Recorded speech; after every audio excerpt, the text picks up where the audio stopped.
Olá, Cris. Boa noite, tudo bem, Augusto? Tudo jóia, graças a Deus e contigo. Como Tudo, estamos? tudo bem também, graças a Deus. Que bom. Seja bem-vinda à nossa casa do caminho, à nossa casa, né? Obrigado por ter aberto das portas da sua casa também, para estarmos juntos hoje, compartilhando um pouquinho, né? E Eu que agradeço. a gente espera que hoje à noite seja muito produtiva, que os nossos amigos se conectem mais fortemente, né, a esse tema hoje que é fundamental e a gente espera que corra tudo bem, tá bom? Obrigada, é um prazer estar aqui com você, obrigada pelo convite. E realmente espero que a gente possa refletir um pouquinho sobre os relacionamentos e aprimorar um pouquinho nossas relações. Isso. Pessoal, então, coloquem aqui embaixo, por gentileza, se vocês nos veem e nos ouvem bem, se o nosso áudio está chegando até todo mundo bem, se está tendo alguma falha. Só coloquem escrito aqui embaixo, por favor, porque senão a gente começa e pode ser que dê alguma falha aí. Enquanto isso, vamos falar um pouquinho sobre a nossa amiga Cris, né, que veio até nós hoje, concedeu esse dia, né, essa hora para dividir aqui com a gente. Para quem não conhece, assim como eu também não conhecia, né, nossa nova companheira, a Cris, ela é escritora e palestrante espírita, formada em análise de sistemas. Ela é mestre em psicologia escolar, especialista em psicologia junguiana, que fala? Junguiana. Junguiana, desculpa. Coordenadora do grupo de estudos da série psicológica de Joana de Ângeles, que eu sou fã, da Sociedade Espírita Esperança em Amparo, São Paulo. E hoje nós vamos ter a honra de falar sobre um tema com a autora do próprio livro, A Saga do Ciúme, escrita conjuntamente com o nosso amigo querido Raul Teixeira. Então, é isso aí, gente. Hoje é isso aí, Sandra. A live hoje vai ser muito top.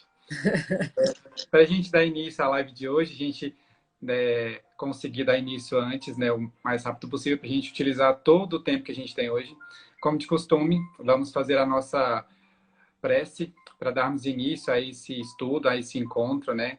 Gratidão a Deus, né, que nos concedeu estar aqui hoje, dividindo essa hora, né, que é tão rica. E hoje eu vou ler uma prece de Emmanuel e Chico, que se chama Prece. Senhor Jesus, auxilia-nos a compreender mais, a fim de que possamos servir melhor, já que somente assim as bênçãos que nos concedes podem fluir, através de nós, em nosso apoio e em favor de todos aqueles que nos compartilham a existência.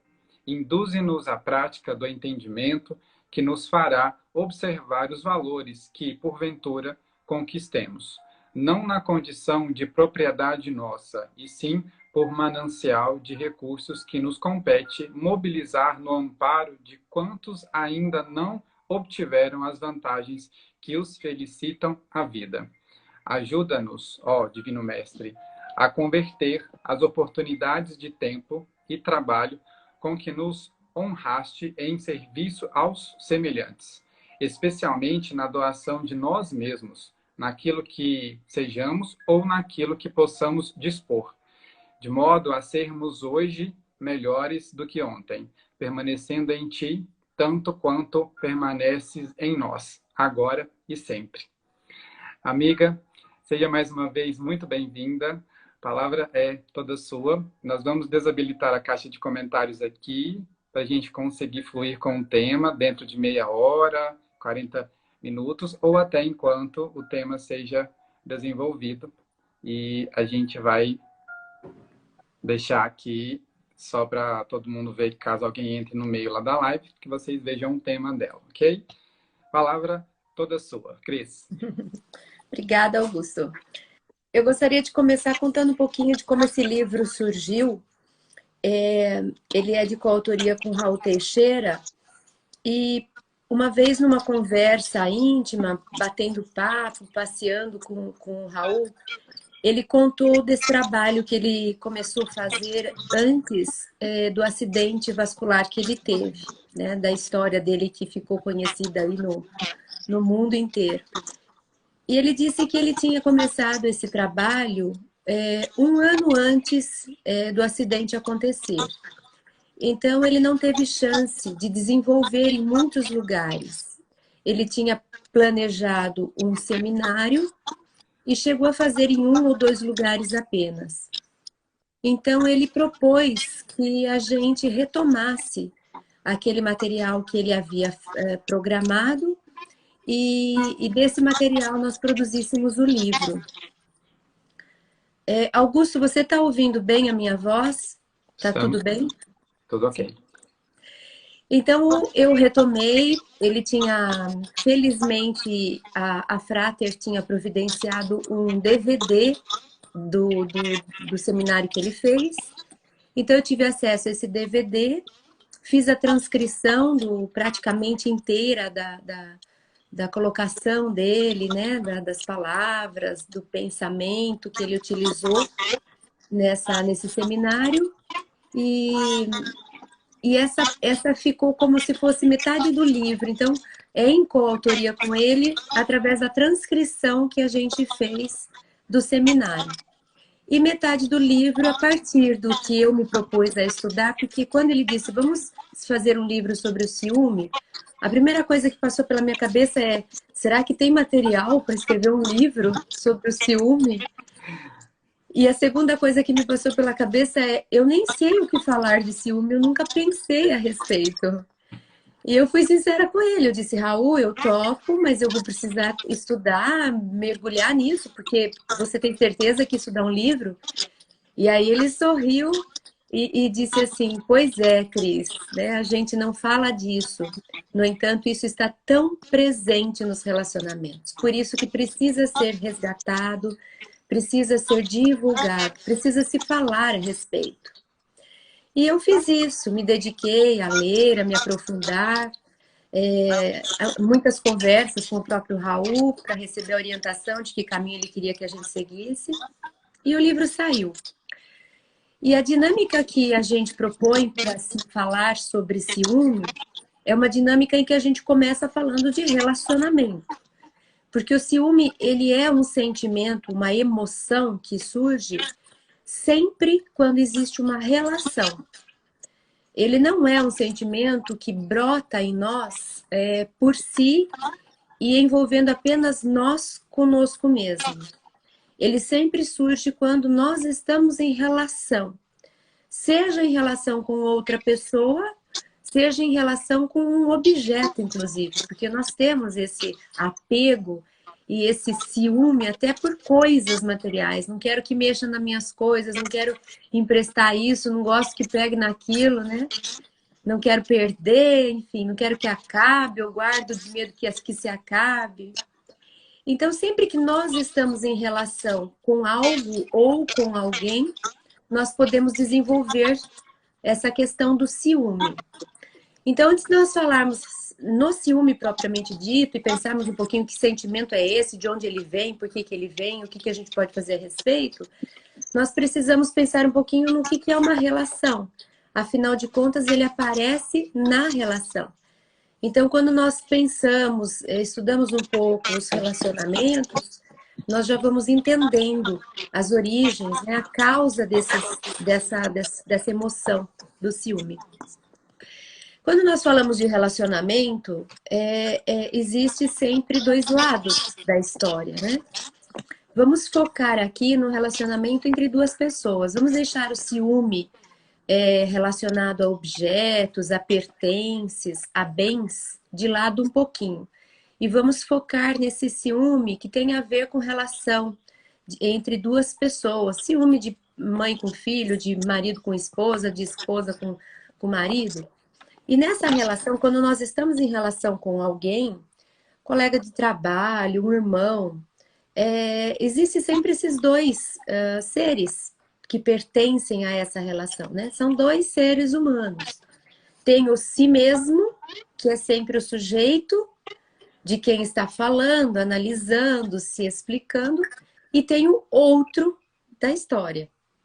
Mas se a gente mudar o ponto de vista, eu passo a ser o outro daquele si mesmo que está de frente comigo falando, né? Então, por aí a gente já percebe que a relação ela sempre deveria ser de igualdade. Nós estamos, quem sou eu? Quem é esse si mesmo que fala? E quem é o outro da relação? Nós podemos falar que eu sou tanto esse si mesmo quanto o outro, dependendo do ponto de vista em que a gente se refere. No entanto, quando nós vamos conversar sobre relacionamentos, é muito comum as pessoas nos trazerem situações em que nenhuma ou nem outra parte, ou dependendo da situação, do contexto, do aspecto pelo qual se observa, as duas pessoas podem trazer a sensação de que não são iguais ao outro, de que não se sentem em pé de igualdade. Em algumas vezes, dependendo do assunto, um lado da história pode se pensar, sentir e se ver de maneira inferior. Então, ele se refere ao outro como esse si mesmo sendo menor, sendo menos capaz, sendo menos interessante. E às vezes, esse mesmo casal, essa mesma dupla, que não necessariamente precisa ser um casal, se nós modificarmos o tema e falarmos sobre um outro assunto, sobre uma outra situação comum na nossa vida, isso pode se inverter. E agora, esse si mesmo, que no momento anterior se sentia inferior, menor, ele agora se coloca na posição como quem sabe mais, como quem está mais na frente, como quem tem mais experiência. Então, é muito difícil que a gente consiga estabelecer relacionamentos em que a gente oscile menos nesses altos e baixos, nesses mais e menos. O relacionamento, para ele ser saudável, ele teria que ter o máximo possível esse pé de igualdade. Quer dizer, esse si mesmo é tão valoroso quanto o outro. Esse si mesmo é tão talentoso quanto o outro. E por aí vai. Nós deveríamos nos ver como diferentes, mas não deveríamos nos tratar com diferenças em termos de melhor, maior, menos, inferior e superior. Isso é juízo de valores. E o nosso Mestre Jesus já nos alertou. Não julgueis. Ponto final. Jesus não nos trouxe nenhuma condição. Ele nem disse assim, olha, para você julgar, antes conheça toda a história, que já seria impossível. Ou ele poderia falar assim, antes de você julgar, olhe totalmente para você, também seria impossível, quem consegue se olhar totalmente. Então, Jesus entendendo que seria impossível a gente ter a visão 100%, né, a visão 360 graus da situação, do outro, de mim, ele disse assim, é melhor não julgar. Porque a chance de você se equivocar, e de você ser injusto, de você projetar, e de você, enfim, é muito grande. Então, ele disse, não julgueis. Então, quando nós estamos com duas pessoas, e elas estão se vendo, se sentindo, ou se tratando, eu sou maior, eu sou menor, vamos ver quem ganha, vamos ver quem tem razão, nós interferimos com o juízo de valores. Aí já não vai dar certo. Então, nós podemos sim ter opiniões diferentes, nós podemos pensar diferente, nós podemos querer diferente, nós somos diferentes. Isso é saudável. Mas é isso, nós somos diferentes. Olha que interessante. Você gosta disso e eu não, eu detesto. Você sabe muito isso. Eu não sei nada, mas eu sei muito daquilo, você não sabe nada. O que isso quer dizer? Quer dizer que não somos a mesma pessoa, que somos seres humanos e cada ser humano é único. Mas nós não temos essa consciência. Conforme vamos vivendo e nos relacionando, se tivermos um pouco de consciência no sentido de presta atenção, põe atenção no seu relacionamento, muito provavelmente nós vamos ver o quanto que a gente fica mais tempo oscilando para ver quem é maior do que o outro, vendo quem tem razão, do que de fato nos olhando como iguais, parceiros, sócios, companheiros, colaboradores, seres humanos, tudo isso a gente pode ser. Quando a gente está num relacionamento, por exemplo, amoroso, e a gente, ou não só amoroso, colega de trabalho, às vezes até dentro de casa, pai, filho, e a gente se coloca na posição de, dá licença que isso aqui sou eu que manjo, fica na sua, porque isso aqui eu sei mais, e eu me sinto superior, eu assumo uma posição de pseudo-hierarquia ou pseudo-autoridade. E nem sempre eu estou nesse papel de fato. Às vezes eu estou aqui e a pessoa que eu estou enxergando de cima é meu marido. Então, peraí, se eu estou acima do meu marido, eu sou o que dele? Não sou parceira, eu sou o que? Mãe, professora, educadora, orientadora, guru, terapeuta, né? E se às vezes eu estou aqui embaixo e estou olhando para o outro como que, eu sou tão pequenininha, preciso tanto de você, vem poder me ajudar? O que eu estou dizendo? Eu estou dizendo que eu não estou me sentindo de igual. Eu preciso nessa hora de um pai, de um salvador, de um médico, de um terapeuta, de um borracheiro, de um eletricista, seja lá o que for. Não quer dizer que a gente não possa fazer trocas, porque uma vez que nós somos diferentes, é óbvio que eu vou pedir uma coisa que o outro é capaz de dar porque eu não tenho aquele talento e vice-versa, mas como os parceiros. Não com essa postura e essa atitude emocional de carência. E aí a gente começa a pensar já em ciúme. Não na atitude emocional de quem se sente dependente. Então, quando a relação não é uma relação de codependência, eu preciso de você. O que será de mim sem você? Sabe essa cena de filme? Eu gosto de dar esse exemplo porque ele é muito simbólico. Sabe esses filmes românticos em que tragicamente, um dos dois morre e a pessoa se joga em cima do corpo e diz a seguinte frase, na maioria das vezes: eu não posso viver sem você. Não me deixe. O que eu faço da minha vida agora? Então o foco dela tá nela. Ela nem para pensar que o outro tá morrendo. Puxa vida, que experiência que ele tá tendo. Ele tá morrendo. O que será que ele tá sentindo? Como é que ele vai despertar? Quer dizer, o momento é dele. É um dos maiores momentos importantes da vida. E o filme retrata, porque a maioria dos filmes retratam a pessoa dizendo isso. Eu quero saber de mim, meu filho. Não vai embora, porque eu não dou conta que você vai embora. Quer dizer, eu não sei se está na hora de você ir, se você prefere ir, mas eu não quero que você vá. Então, eu estou pondo o outro a meu serviço, né? Então, mostra bem essa relação, o quanto que nas nossas relações existem essas desigualdades. Quantas poucas vezes nós vivemos como parceiros mesmo, de trocas, de sonhar juntos, de ser sócios, de se respeitar, de se valorizar. Como é que eu faço isso? Eu faço isso por meio da empatia. Eu faço isso por meio da admiração que provavelmente eu tenho do outro. Preciso lembrar dessas coisas. Eu preciso lembrar do quanto o outro é importante para mim. Eu preciso focar no porquê que ele está naquele lugar de igualdade. Porque se eu só olhar para ele nos pontos negativos dele, eu vou jogar ele para baixo. E se eu olhar para mim somente nos meus pontos negativos, eu vou me jogar para baixo. Então, numa relação, se eu consigo lembrar o quanto ele ou ela são bons, são admiráveis, são seres humanos, têm valores lindos, emoções tão especiais, a gente consegue se manter, mas eu também tenho. Eu também sou especial, eu também tenho meus valores, eu também sou importante, eu também tenho meus talentos. Então, quando eu consigo trazer um pouco mais de empatia para a relação, conhecendo um pouco mais um ao outro, nós temos mais probabilidade de ficar nesse meio termo.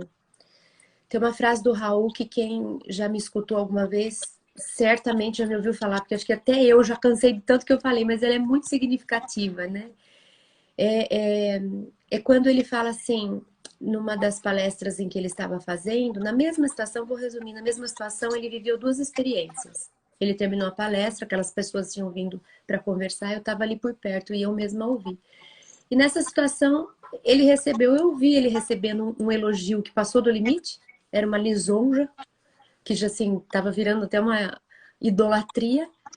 Como eu vi também, ele recebeu uma crítica que a pessoa estava muito brava, porque pegou no ponto frágil dela e fez uma crítica ali que não procedia, a pessoa não entendeu nada.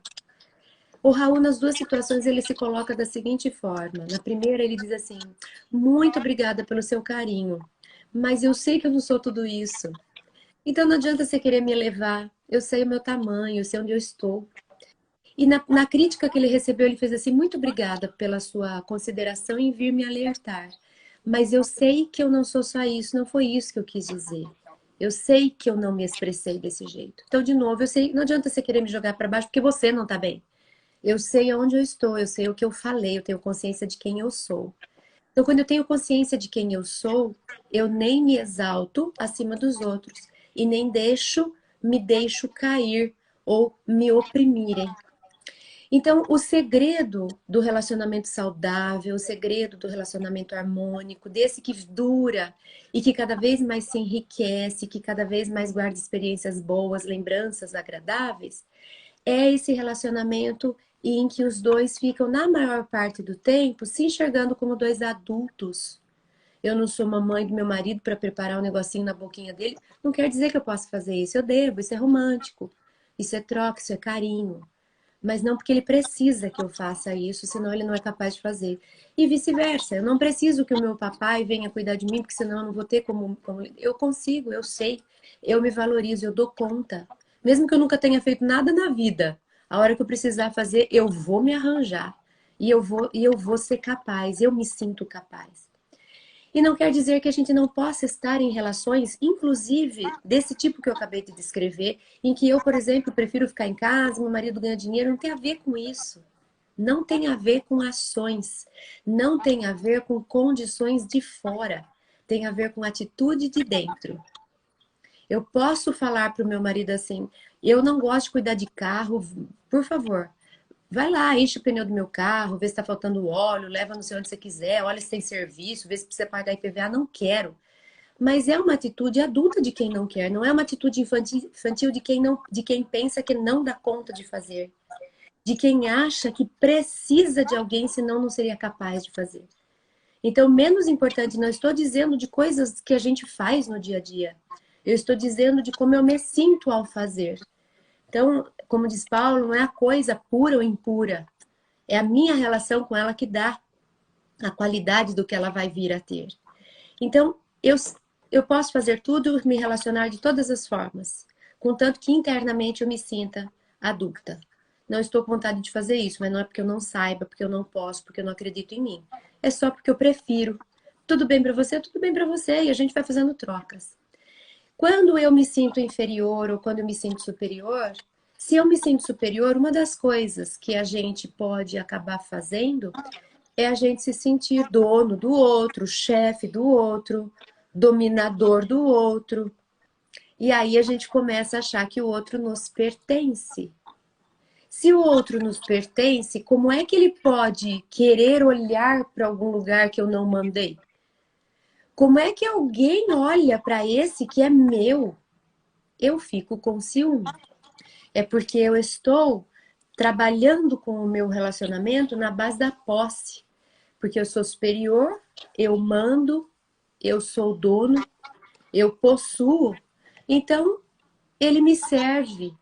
É uma relação de opressão, de dominação, de subjugação.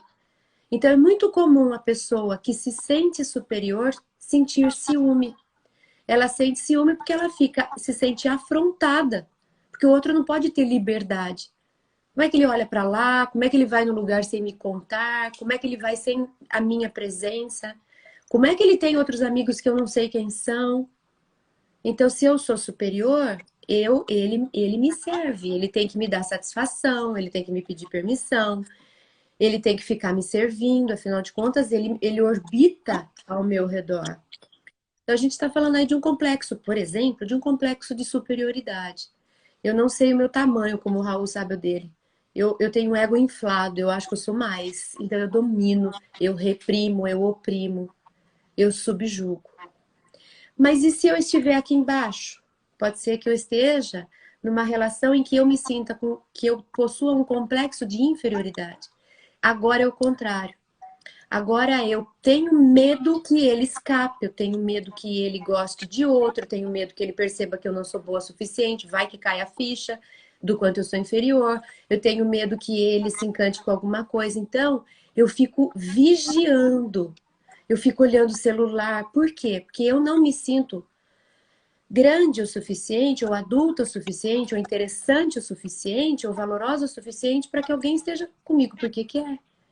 Então, agora o ciúme é uma necessidade de controlar, porque tem medo de perder. Então, dois exemplos de quando a gente vê o ciúme numa relação. Complexo de superioridade, complexo de inferioridade. Ou eu não admito que o outro faça o que eu não deixei, vá onde eu não permiti, ou de inferioridade. Eu fico controlando porque eu tenho medo de perder, eu tenho medo de ser trocado. Então, como é que a gente consegue ter a relação mais de igual para igual, como dois adultos, para que a gente não caia nessa relação de subjugação, de dominação e nem de submissão, eu me submeto? É preciso que eu trabalhe os meus complexos internos, os meus conflitos, para que menos vezes eu infle meu ego achando que eu sou mais do que eu sou, e nem tampouco me rebaixe me colocando em situações que eu não mereço. Então, quando o ciúme surge, ele surge sempre com base em algum conflito instalado. Ele surge a partir das minhas carências, das minhas necessidades. Ele surge porque eu não tenho uma autoimagem agradável de mim mesma. E no livro, Raul conta uma experiência que ele teve com um casal. Ele usa como exemplo. Ele fala que esse casal, se eu não me engano, a cidade era Nova York. Eu sei que era alguma cidade dos Estados Unidos, não me lembro bem o detalhe. E ele disse que presenciou uma conversa dessas assim, que são muito comuns, né? E aí o marido fala assim, e se... Ele sugere que se eles se separarem, como é que vai ser, né? E aí ele já dando um passinho aqui para cima, querendo dizer, e aí, você vai dar conta? Como é que vai ser, né? E aí ele diz que a esposa, muito calma, muito tranquila, pensou por um momento e disse assim para ele: olha, querido, eu vou chorar muito, porque eu te amo muito. Eu vou chorar por um mês, depois eu vou chorar mais ou menos por 2 meses, depois eu vou dar uma choradinha no terceiro mês e depois eu vou parar de chorar. E quando eu parar de chorar, talvez eu comece a enxergar, né, alguns pombinhos soltos e talvez a vida recomece, uma nova história surja e nós possamos então continuar a nossa, e eu posso então continuar a nossa vida, né? Então, o Raul traz esse exemplo mostrando o que é o auto-amor, mas o que é o respeito pelo outro. Em nenhum momento ela deu piti, em nenhum momento ela se sentiu ameaçada, em nenhum momento ela fez chantagem. Ela pensou, valorizou: marido, eu te amo muito, eu vou chorar demais. E eu vou chorar por muito tempo, inclusive. Até que eu vou parar de chorar. E até que eu vou seguir minha vida, porque eu me amo. Então, quando a gente fala amar ao próximo como a si mesmo, é um resumo daquilo que eu falei até aqui. Amar ao próximo como a si mesmo, uma relação. Próximo e si mesmo. Eu só chamei de outro. Amar. Amar é o que precisa acontecer. Amar quem? O próximo. Como?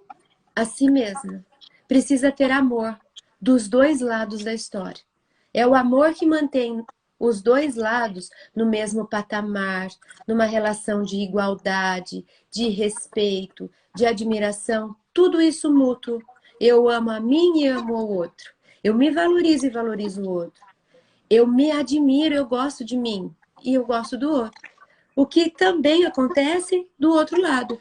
Eu sei o que eu não sou, eu sei o que eu não tenho, eu sei o que eu não posso, como eu sei que o outro também não é perfeito.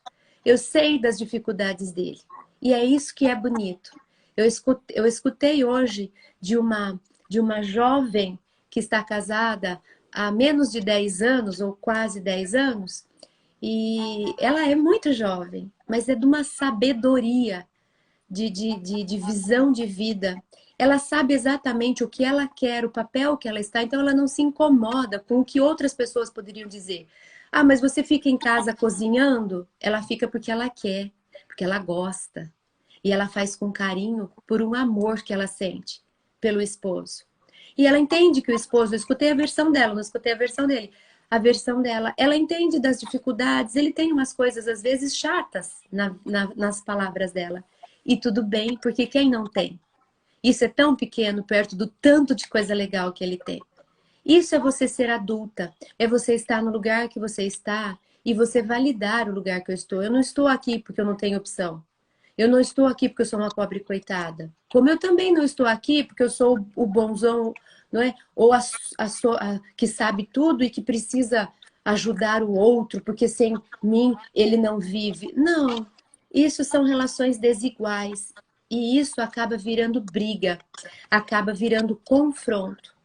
Com o tempo, ninguém suporta mais aguentar esse ego inflado, como também ninguém suporta mais aguentar esse ego insustentado, insuficiente, com baixa autoestima. Mas se a gente considerar as nossas humanidades, nós vamos entender que dificilmente a gente encontra um casal aqui. Na maioria das vezes a gente está lá, então está cá. Não quero também deixar aqui um desânimo do tipo, ai meu Deus, eu me encaixei em tudo que não devia, e agora, né? O que eu faço? E agora significa, estamos todos no mesmo barco, mas o nosso barco ainda está navegando. E a gente pode mudar as coisas de lugar, a gente pode mudar o direcionamento, a gente pode mexer no leme, e o objetivo é esse. Não é olhar para trás para lamentar, não é se pôr de coitada, porque tudo isso aí paralisa. É descobrir coisas novas, interessantes, que podem ser agregadas, que podem ser resgatadas, que podem ser modificadas. Isso é viver. Essa é a reforma íntima. É isso que os espíritos nos propõem. Transformação, mudança, evolua, amplie sua consciência, compreenda mais as coisas. Então, se agora você descobriu que esse ciúme muitas vezes pode ser um termômetro para eu olhar para mim e entender por que eu tenho ciúme. Eu tenho medo de perder ou eu acho que o outro me pertence e não tem vida própria?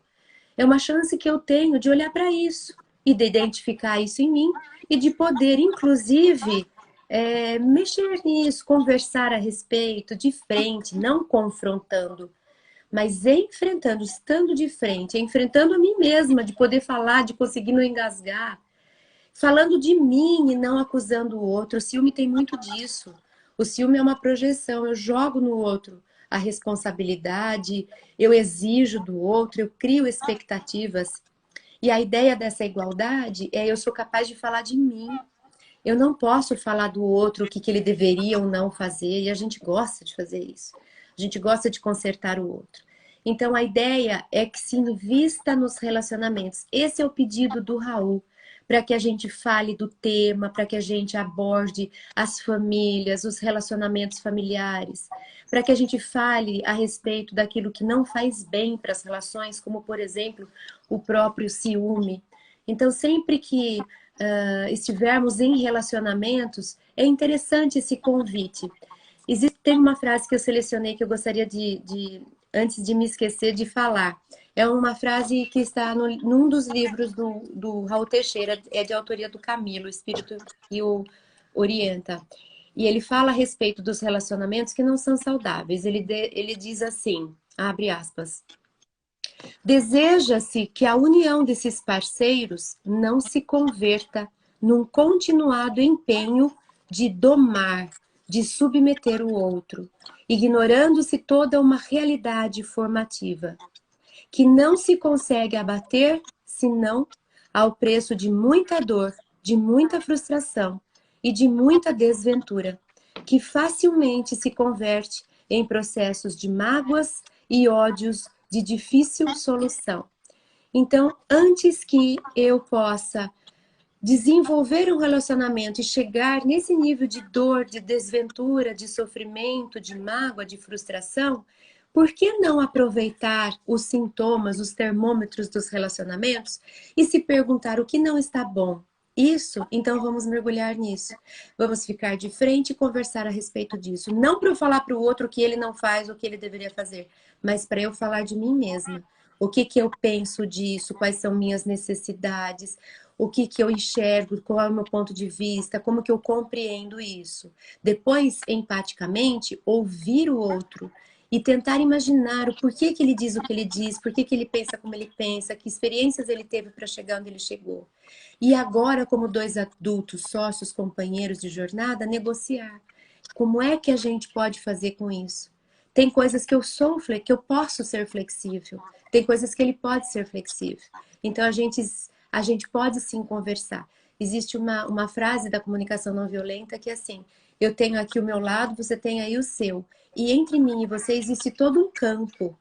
É lá que a gente se encontra. É nesse campo que a gente tem possibilidade de desenvolver um relacionamento saudável, alegre, harmônico, pacífico e feliz. E nesse relacionamento eu não preciso vigiar, eu não preciso ser dona de ninguém. Eu liberto, porque eu me amo e eu amo essa outra pessoa. Se ele não estiver feliz comigo, eu quero que ele vá, porque ele merece ser feliz como eu também. E se eu não estou feliz com ele, eu também mereço seguir o meu caminho para procurar a minha felicidade. Então, deveríamos estar libertos e ficar por prazer, por desejo, por querer, por amor numa palavra. E não por imposição, por ameaça, por chantagem, né? Ou por ciúme. Então, se eu deixar, eu vou falando, mas eu acho que eu vou dar uma paradinha para você me dizer se tem perguntas. Se não tiver perguntas, a gente continua. Cris, eu acredito que vai ter muita, viu? Mas eu acho que o tema ele é pertinente demais, porque é algo, como você muito bem disse, que não é discutido, que não é conversado, que não é compreendido, porque exige muito esforço próprio em se conhecer, porque na maioria das vezes quem pratica atos, né, que envolva isso, normalmente nós não temos percepção de que realmente parte de nós, né? E quando a gente sofre atos com esse, a gente consegue ver muito mais nítido, porque a gente tem muito mais o hábito de ver no outro que precisa ser feito, como você muito bem disse, do que em nós mesmos, porque acaba que exige um esforço muito grande, né? De abrir mão do que eu achava sobre mim e a gente naquela coisa de não, eu não erro, eu não faço errado, é sempre a outra parte, e a gente vai terceirizando essa responsabilidade, né? É algo que a gente precisa de falar todos os dias e a gente olhar lá no espelho e falar assim, eu sou ciumento por isso, por que que eu sou, o que que me faz ser. É, uma das coisas que eu vejo muito forte são as crenças que a gente tem dos nossos pais, que tiveram dos seus pais, que tiveram dos pais deles, e a Verdade. gente começa a repetir, né? Tudo isso que eles sempre tiveram o hábito de fazer, falar, ser, e a gente costuma empolgar muito nesse embalo e ficar terceirizando sempre, né? Eu achei bacana que você falou que é algo que até então eu não tinha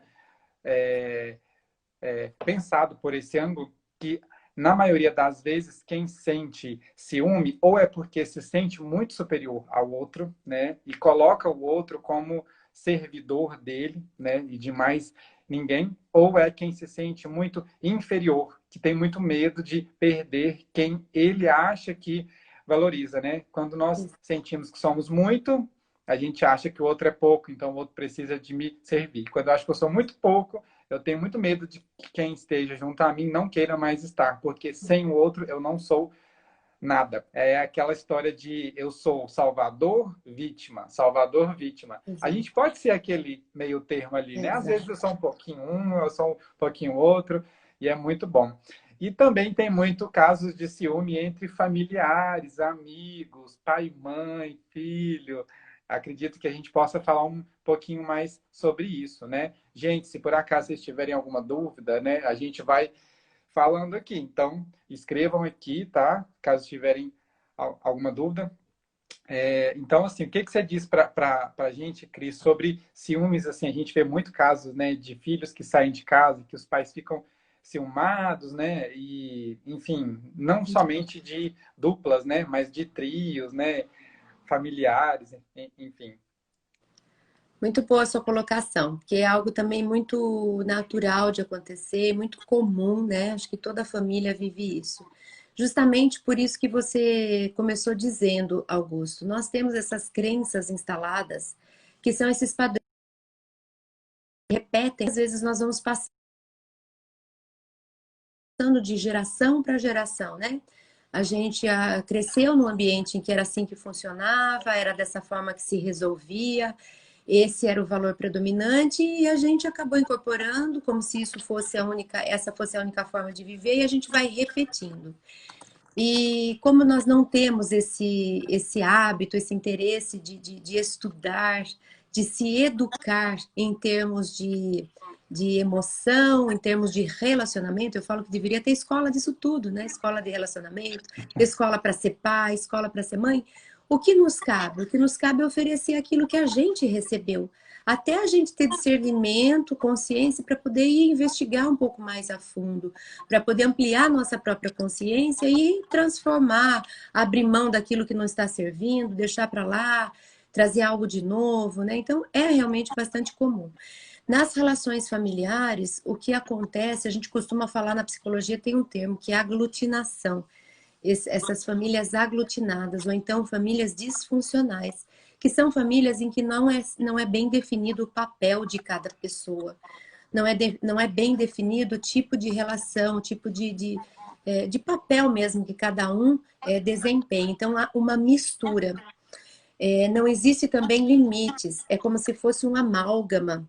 Não é bem explicado até onde eu vou, o que, que me cabe, onde eu termino. Então, a gente ultrapassa, é como se vivêssemos todos uns nas vidas dos outros. Então, eu invado sem perceber que eu estou invadindo, o outro está acostumado, porque é um padrão que vem geracional, principalmente nas famílias italianas, né? Tem alguns padrões que a gente sabe que é tudo uma coisa só. Tanto que as pessoas que estão dentro nem conseguem perceber que isso tem um lado muito negativo. O lado negativo é a perda da identidade.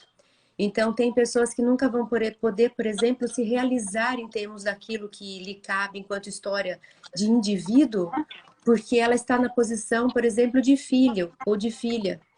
E enquanto os pais não validarem, você cresceu e eu te abençoo, né?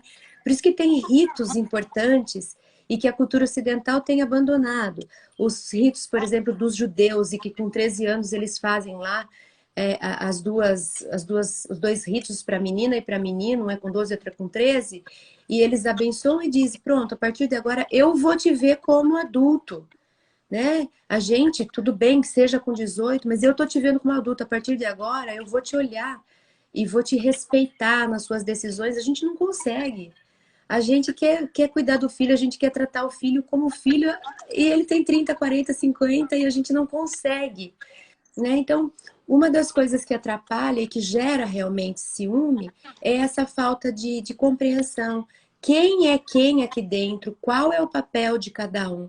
Se está bem identificado, se está bem explícito, dificilmente vai ter esses embates. O ciúme vai aparecer quando eu acho que eu não estou recebendo o que eu merecia, quando eu acho que o outro não está fazendo o que ele deveria, e eu estou fazendo e meu irmão não está fazendo, e a mãe fica com ciúme porque o filho faz uma coisa aqui e não faz para ela. Então, não está bem explicado o que é cada época e o que é cada papel. Então, a gente vive como se fosse num novelo em que todas as lãs estão embrulhadas. Então, uma coisa que a gente pode fazer a respeito disso para aliviar é libertar. Então, a gente libera. O outro vai vir quando ele tiver com vontade. Eu não vou ficar criando chantagem, fazendo apelação, me sentindo coitada, ficando doente, enfim. Né? Eu não vou fazer ameaças e nem vou por esse lado também agressivo, que se você não vier também não precisa vir nunca mais. Isso é sempre relação que está grudada. É relação, né, muito doentio isso. Então, as relações precisam ser livres. Eu vou viver aquilo que me cabe, o outro vive aquilo que te cabe.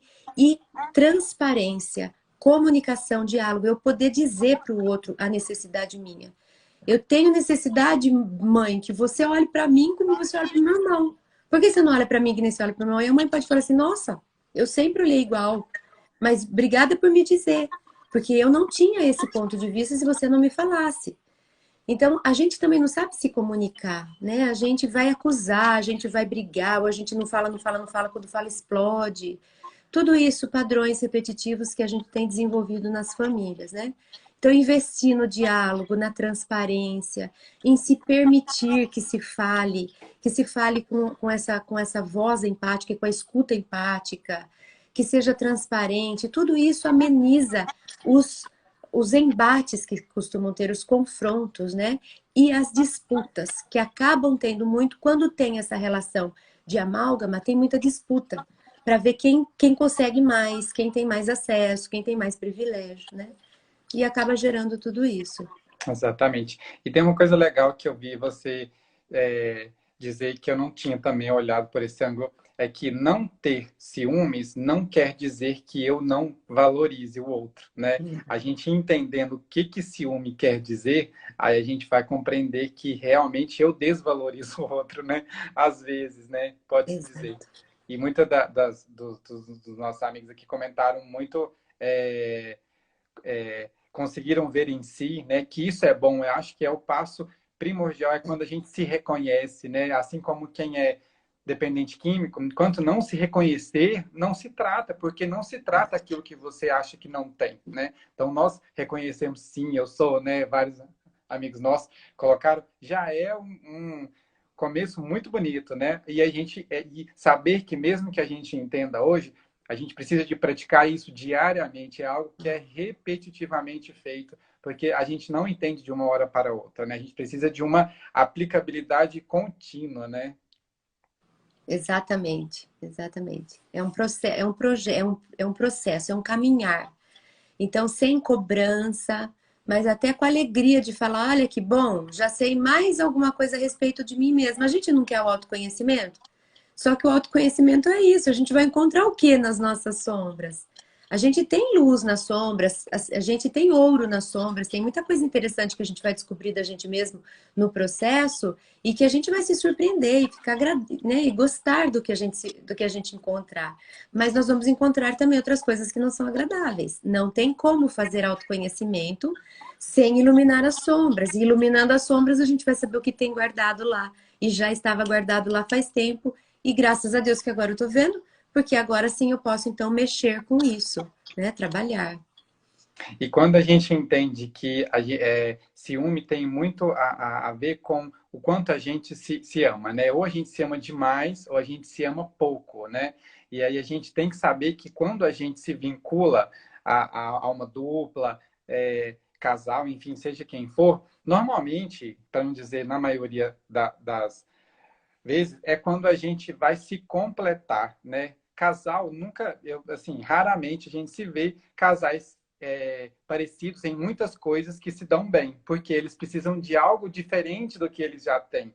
E quando a gente entende que relação é algo para completar, a gente entende que a diferença é algo para somar. E aí começa a se tomar conhecimento do que por que surge, né, ciúme. Por que eu estou tão aqui em cima e a minha esposa está tão aqui embaixo, né? Ela teria que estar um pouquinho aqui próximo, mas a gente também tem que ter esses diferenças, porque senão acaba que não soma, assim. Eu estou dizendo isso porque eu acho, né? Não sei se eu estou falando coisa errada, É, né? eu concordo, Augusto. Eu traria só o pensamento para a gente ampliar quando a gente usa a palavra completar, porque na verdade nós já estamos completos. O que você está trazendo é verdade, mas eu usaria a palavra espelhar. O espelho significa eu vejo e eu aprendo vendo, né? Então, o outro pode ser para mim como numa relação de pais e filhos, que os filhinhos olham para os pais e eles imitam os comportamentos, eles vão assimilando, eles vão incorporando aspectos do pai e da mãe que vão servir para como tijolinhos para ele, que vão construindo o ser que ele vai ser, né? Então, esse completar que a gente pode usar entendendo o que está dizendo. É que por muito tempo, ficou aquela história de metade da laranja, de tampa de panela. Então, trazendo uma ideia de que são duas quase coisas que se juntando viram uma só. E não é, nós somos dois inteiros, né? Tem nada de metade da laranja, eu sou uma laranjona, meu marido é um laranjão. Só que a gente pode trocar, a gente pode aprender um com o outro, a gente pode se espelhar. No processo terapêutico, a gente faz isso. Quando a gente vai pedir orientação para alguém que a gente admira, um mestre, a gente faz isso. A gente não quer que ele venha trazer para a gente um pedaço que nós não temos. Nós queremos que ele nos ensine a preencher isso que nós não estamos encontrando em nós. Então, vivendo com o diferente, a gente aprende coisas diferentes. Se a gente vive com o igualzinho, a gente vai ter menos espaço para poder assimilar coisas diferentes, porque afinal de contas nós somos muito parecidos. Então é muito interessante. E é interessante porque é uma sociedade melhor. Você vai fazer sociedade com alguém. É muito comum você falar assim: olha, eu sou o artista e ele é o financeiro. Que bom, porque precisa de alguém que faça gestão, como precisa de alguém que seja criativo e produza coisas interessantes. Se tiver dois artistas, não sai a empresa, ninguém consegue nem fazer o CNPJ dela. E se tiver dois financeiros, também não sai a empresa, porque eu vou ficar fazendo tanta conta e não vou saber o que vender. Então, sim, é interessante essa diferença, mas lembrando que ele não vem para me tapar buraco, porque não tem buraco. Ele vem para que eu me espelhe e eu aprenda com ele e ele aprenda comigo, né? E eu acho que quando a gente fala de diferenças, como que eu diria? É aquilo que deve se ter entre nós para que a gente cresça, porque entre dois que são iguais, não há muita Exato. coisa a ser dita, né? Então, assim, Isso. às vezes o que eu quis dizer foi mais ou menos isso, né? Quando a gente está É, com alguém diferente, a gente aprende muito, porque a gente vincula-se a alguém que sabe ou não sabe coisas que a gente sabe ou não sabe, para a gente é verdade. compartilhar. É o que a Exato. gente faz aqui hoje, né? A gente está compartilhando coisas que você sabe mais do que nós todos, para a gente complementar isso aí um pouco, né? Para a gente sair daqui um pouquinho mais cheio, né? Você também, então seria isso, né? É isso mesmo, Augusto. Exatamente isso. Eu gosto de chamar atenção para essa história justamente para poder esclarecer essa história da tampa da panela e tal. Mas é exatamente o que você disse. E a gente costuma falar na nossa vida, quantas vezes no Espiritismo a gente fala, quantas vezes aquele que foi o mais, o muito diferente de nós, aquele que nos deu tanto trabalho, aquele que nos provou, que nos obrigou a dar testemunho, a ter paciência. Quer dizer, ele era muito diferente de mim. Ele é o que mais me fez crescer, justamente por ser diferente. Aquele que a gente se dá bem é tão confortável, né?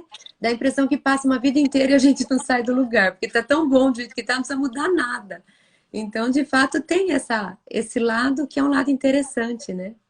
Isso. E para a gente falar sobre ser espírita em meio desse assunto, que pouco é comentado e que a gente precisa de dizer mais sobre isso, eu vou usar uma frase agora do nosso amigo Raul também, em dos estudos que ele fez, ele comentou assim: ser espírita é só para quem dá conta, porque a gente entende que vivendo com quem é diferente, nós vamos estar sendo estimulados a desenvolver. Se nós convivermos com aquele que é fácil, confortável e cômodo, nós vamos estar indo contra o nosso desenvolvimento, ou seja, ficar onde está não é desenvolver. Então, assim, aqueles que nos cutucam, que nos tiram daquela zona de conforto, nós, enquanto espírita, devemos ter olhos para com esses um pouquinho com mais, assim, carinho, digamos assim. A gente não vai conseguir sentir coisas boas porque nós somos condicionados a não estar confortáveis quando alguém vai contra o que a gente diz. Mas a gente, enquanto espíritas, sabemos que aquele que nos convida a sair da nossa zona de conforto vai nos dar a chance de desenvolver mais do que aquele que traz um pouco de paz, né? Então, assim, sacode aquele pozinho ali embaixo para a gente limpar, porque senão a gente nunca vai ver ela, né? Exatamente. Muito bonita essa frase, bem colocada. E tem no Evangelho segundo o Espiritismo, tem um trecho que vale a pena depois o povo reler. A gente às vezes passa batido por ele, que fala justamente do ciúme e da inveja, associando, porque muitas vezes elas são parecidas. É uma das coisas que eu exploro um pouquinho no livro, nesse sentido, porque às vezes é algo muito próximo. Eu tenho ciúme ou eu tenho inveja, né? E algumas vezes é difícil até de identificar se é uma coisa ou se é outra. E tem lá no livro, no Evangelho segundo o Espiritismo. Perfeito. Amigos, se por acaso vocês tiverem mais alguma dúvida, quiserem colocar, pelo que eu li aqui, todo mundo concordou completamente, falaram sobre o quanto importa a comunicação, né? Alguns amigos comentaram que isso é histórico, né? Já passa-se de pai para filho, né? Os próprios nomes de títulos, né? Meu esposo, minha esposa, a gente costuma tomar como nós, né? Entender que a gente se sente muito superior, né, ou não em relação ao outro. E a gente compreender que ciúmes, quando a gente escuta falar, né, alguns casos, né, quem ama sente, um pouquinho mais sente. A gente entende agora um pouco que não é muito bem assim, né? Quem ama não sente, entende por que não, né? Agora, o ser humano, no grau de evolução que estamos, a gente ainda vai ter que lidar com isso, né? Mas ele não é um atributo do amor. ele é um tributo das imperfeições, dos conflitos. O amor de verdade, o amor puro, esse que um dia nós vamos conhecer, esse ele não tem nenhum tipo de ciúme atrelado. O povo adora falar, né, que quem ama mesmo, ter ciúme significa que ama, né? Não, significa que tem medo de perder, significa que tem algum conflito. Mas que tudo bem, faz parte, né? Estamos no caminho. A gente chega lá nesse amor mais puro, que era o amor que Jesus veio para nos mostrar como que seria, né, esse amor. Chega sim. Então, eu acho que, encaminhando para o fim do nosso encontro hoje, infelizmente, o nosso tempo é contado. Queria trazer aqui uma história do livro Boa Nova, se não me engano, no capítulo 5, em que Cristo vai dar as dicas do que deve ser feito, e acaba que ele diz que terá que ser feito na sua hora. Então, cada um no seu instante, no seu grau, entenda as coisas gradativamente, né? Que a gente entenda que nós vamos ter quedas ainda, né? Nós vamos passar por casos que nos tirem dessa zona de conforto, mas quando nós formos convidados, que nós comecemos a olhar essas zonas, essa falta de zona de conforto um pouquinho com olhos assim, eu estou tendo a chance, eu estou sendo convidado, né? Então, que a gente possa olhar, mas cada um no seu tempo, né? Amiga, então é isso. Prazer, então, te ter aqui. E a gente espera que a gente tenha mais encontros como esse, tá bom? Deus quiser. Muito obrigada, foi muito bom nossa troca de figurinhas, de pensamento, de reflexão. Que Deus abençoe os relacionamentos, né, Augusto? E cuide Amém. do nosso mundo interior, ilumine nossas sombras, para que a gente liberte mais, para que a gente ame mais, para que a gente troque mais. E brigue menos, controle menos e tenha menos ciúmes. Isso, que assim seja. Amigos, fiquem todos com Deus. Caso alguém tiver entrado depois do início da live, a gente vai subir ela para o IGTV do nosso Instagram e YouTube Sociedade Espírita Casa do Caminho, para quem não tiver visto, ok? Fiquem com Deus, tenham uma ótima noite aí. Obrigado mais uma vez, Cris, e a gente espera que vejamos brevemente, tá bom? Obrigada, até mais. Um abraço, tchau, tchau. Um abraço, tchau.